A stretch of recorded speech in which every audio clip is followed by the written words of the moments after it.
শুভ সকাল বন্ধুরা। সকাল সকাল দেখো এখানে চা করে নিচ্ছি। আজকে হচ্ছে শনিবার আর এখন সময় হচ্ছে 8টা। ঘুম থেকে উঠেছি কিন্তু অনেক সকালে, 1 ঘন্টা একটু কাজ করছিলাম, তারপরে হচ্ছে 8টার সময় চা বসালাম। আর চা কিন্তু আমি খাবো বলে বসাইনি, বাড়িতে মিস্ত্রি এসে, মানে তোমাদের দাদাভাই আর একজনা কাজ করছে বাড়িতে, তো তার জন্য কিন্তু চাটা বানাচ্ছি। এখানে 2 কাপ চা বানিয়ে নিয়েছি আর তোমাদের দাদাভাই পাউরুটি আর লাড্ডু এনে দিয়েছে, বলেছে দেওয়ার জন্য। তো আমি প্যাকেট থেকে খুলেই দিচ্ছি, মানে থালাতেই সাজিয়ে দিচ্ছি। তো 2টো পাউরুটি এনেছে, একটা তোমাদের দাদাভাই খাবে আর আরেকজনে যে কাজ করছে কাকা সে খাবে। আর তোমাদের দাদাভাই বলছিল আর অর্ধেকটা রেখে দিতে মেয়েকে বা আমাকে খাওয়ার জন্য। তো আমি বললাম আমি খাবো না, আমার এমনি গ্যাস হচ্ছে এই কয়েকদিন, তার জন্য খাবো না। আর মেয়ে এখনও ওঠেনি বলে তার জন্য ওর জন্য রাখলাম না। তো চলো এই যে সাজিয়ে নিয়েছি, তো এটা দিয়ে আসি, পরে কথা হচ্ছে। তো এইদিকে এখন রান্নাবান্না স্টার্ট করলাম, ভাত বসিয়ে দিয়েছি আর এদিকে সয়াবিনটা সেদ্ধ করে মানে একটুখানি নরম করে নিচ্ছি, শক্ত যেহেতু। আর এইদিকে কাঁকরোল নিয়েছি, কাঁকরোলগুলো না দেখেই পছন্দ হয়ে গেল, তার জন্য নিলাম আর কি। আর এই বছরে কাঁকরোল কিন্তু এখনও খাওয়াও হয়নি। আর এদিকে ঢ্যাঁড়স ভাজা হবে, এই যে ঢ্যাঁড়সটা কেটে নিয়েছি। আর এদিকে মা আম কিনেছিল, তো 3টে আম দিয়েছে দেখো।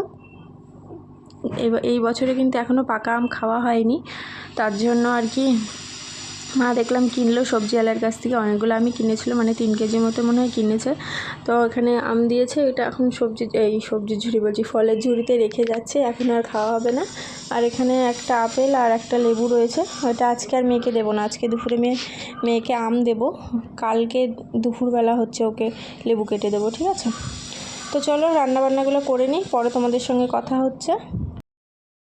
তো রান্না বান্না হয়ে গেছে, এখন খাওয়া দাওয়া করবো। এই যে এখানে সয়াবিন রান্না করছি একদম কষা কষা করে, আর ঢ্যাঁড়স ভাজা আর কাঁকরোল ভাজা, ঠিক আছে? আর এখানে আমার ভাতটা বেড়ে নিয়েছি, মেয়ে উপরে খেয়ে নিয়েছে ওর বর্মার ঘরে, আর এখানে আমার ভাতটা বেড়ে নিয়েছি। তো চলো, জোরসে খিদে পেয়ে গেছে এখন, মানে 10টা বাজার আগেই খিদে পেয়ে যায়, রান্না হয়ে গেলে খিদে পেয়ে যায়। তো খাওয়া দাওয়া হয়ে গেছে, আর এদিকে এখন জানলার পর্দাগুলো খুলে দিচ্ছি, এখন একটু ভিডিওটা এডিট করতে বসবো, ঠিক আছে? তো আজকে ভীষণ গরম পড়েছে, এদিকে দেখো মুখ চুখ ঘেমে গেছে, ফ্যানও চলছে।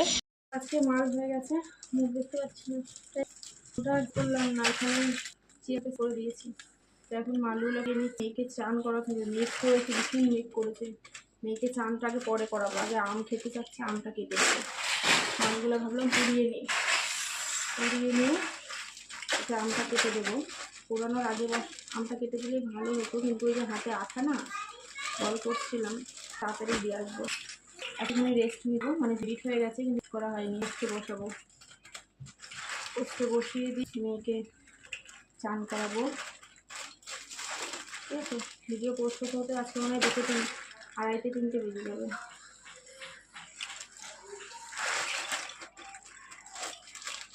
চলো পরে আসছে, ঠিক আছে?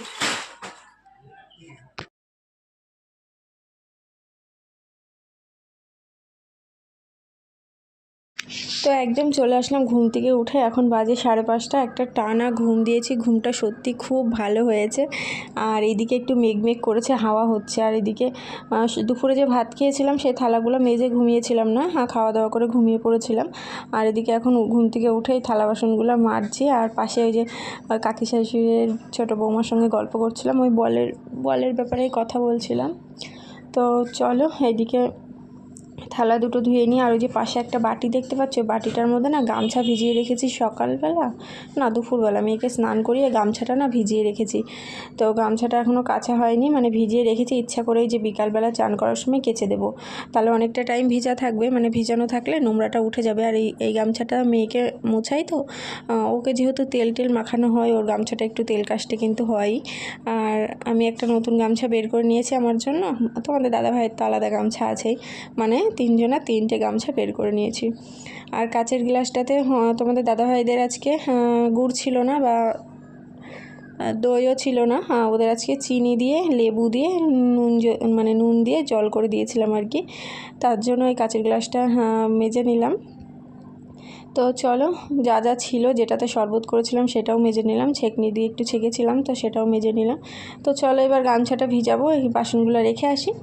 তো বাসন রেখে দেখো চলে আসলাম, আর এই দেখো গামছাটা কাচতে বসেছি, আর গামছাটা দিয়ে দেখেছো তেল বেরোচ্ছে কীরকম, বোঝা যাচ্ছে তেল বেরোচ্ছে। আর তোমাদের দাদাভাইও তো বাড়িতেই আজকে কাজ করলো, চলে এসছে, মানে একটু কালী মন্দিরের দিকে গেছিলো, তো এখন চলে এসে এখন বললো যে তুমি গামছাটা কেচে একটু এইদিকে আসো, তোমাকে একটা জিনিস দেখাবো, মানে ঘরের কি মানে কীরকম হবে আর কি সেটাই মানে বলার জন্য ডাকছিল।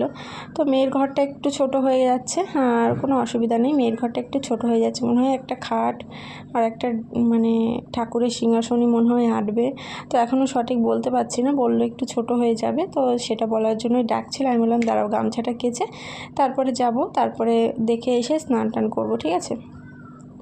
তো চলো, ঘরের কাজ এখন ভিত পর্যন্ত তো হয়েছে, এবার মাটি ফেলা হবে, মাটি ফেলে হয়তো কিছুদিন বন্ধ থাকবে তারপরে।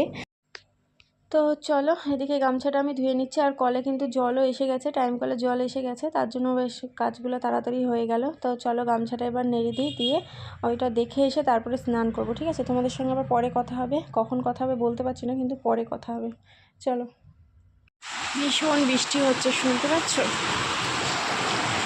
দেখা তো যাবেই না জানলা দিয়ে, কিন্তু শোনা তো যাবে, দাঁড়াও শোনো, দেখো যেরকম বৃষ্টি হচ্ছে, মেঘ ডাকছে, এদিকে অন্ধকার, আমি এদিকে বল করছিলাম, এদিকে ফোনে লাইট জ্বলছে, পর্দাটা কি নড়া নড়ছে, দেখেছো? ভীষণ ঝড় বৃষ্টি হচ্ছে, আলু ভাজা হয়েছে, ভাতটা করতে হবে, রুটি আনার কথা ছিল তোমাদের দাদা ভাইয়ের, কিন্তু বৃষ্টির জন্য আর যেতে পারেনি, একটা দোকানে বসে রয়েছে বললো কালী মন্দিরে। তো চলো কারেন্ট আসুক, তারপরে তোমাদের সঙ্গে কথা হবে, ঠিক আছে। মেঘ ডাকছে ভীষণ, টিভির কটমট সব খুলে রেখেছে এরকম, ওইদিকে ফ্রিজের কটও খোলা রয়েছে, ফ্রিজ বন্ধ রয়েছে, এরকম বন্ধ, ঠিক আছে। এইরকম দেখতে পাবে না আমাকে। তো চলো পরে আসছে, আবার ঝমঝম করে বৃষ্টি হচ্ছে অনেক জোরে জোরে, এই কটা বল করলাম সবে। তো কারেন্ট এসে গেছে অনেকক্ষণ আগেই, খাওয়া দাওয়া করে নিলাম, রাতে ভাত করেছিলাম আর আলু ভাজা করেছিলাম, রুটি আনার কথা ছিল, আনতে পারলো না, তারপরে ভাত বসিয়ে দিয়েছিলাম, আর এখন দেখো দুধটা গরম করে নিচ্ছি। তো আজকের ভিডিওটা আর বেশি বড় করব না, আজকের ভিডিওটা এখানেই শেষ করে দিচ্ছি। তো আজকের ভিডিওটা যদি তোমাদের ভালো লাগে লাইক করো, কমেন্ট করো, আর আমার নতুন বন্ধুরা চ্যানেলটি সাবস্ক্রাইব করো। তো চলো সবাইকে টাটা।